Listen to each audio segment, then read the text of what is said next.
So the first thing is, what is a one-to-one actually about? We're going right back to basics here, and I think this is important to do because I see a lot of managers use one-to-ones for things that one-to-ones aren't really there for, and this is sometimes why they just don't feel effective or they feel like a waste of time.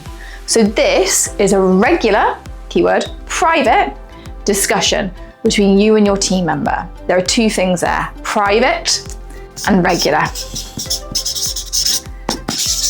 Now, I do caveat that with if there's any HR specific things that you do need to share with your HR department, for example. And then regular is to keep the cadence and to keep the touch point with team members too. So these meetings are there to provide dedicated space, open communication. It could be goal setting, it could be feedback, it could be development plans, career progression, training, lots of different things in here. What it is not, is it not a status update on projects or deadlines or budgets. That is what your delivery or project manager is there for. They don't need to give that information out twice. Now there's going to be some natural crossover here as well, don't get me wrong, because in order to understand how they're getting on at work, naturally the work itself is going to come up. But it's about not leading with that thing. If you are that person, depending on the size of the company, you are the project manager or the delivery manager, which does happen, but have a separate meeting for project updates. You can have two separate ones, one for your operational, one for your management.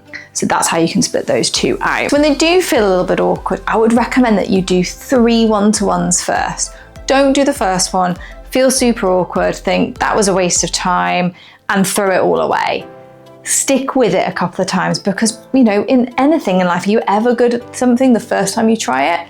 Probably not. And find something that works for you. I personally recommend every 2 weeks was really good for me for half an hour because it was often enough that it was like a nice touch point and I could see if there was going to be little issues that were maybe rippling out into the horizon early enough.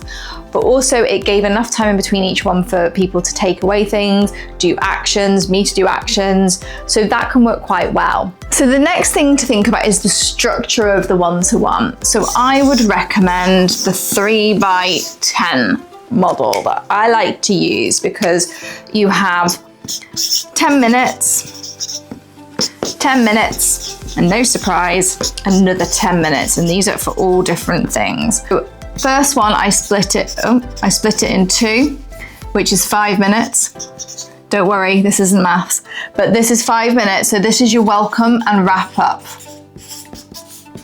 So it's 5 minutes at the beginning for your welcome, maybe some chat, depending on team members. Some team members like that a little bit more, some don't. Figure out what works best. And then 5 minutes at the end to wrap up on like key takeaways and actions.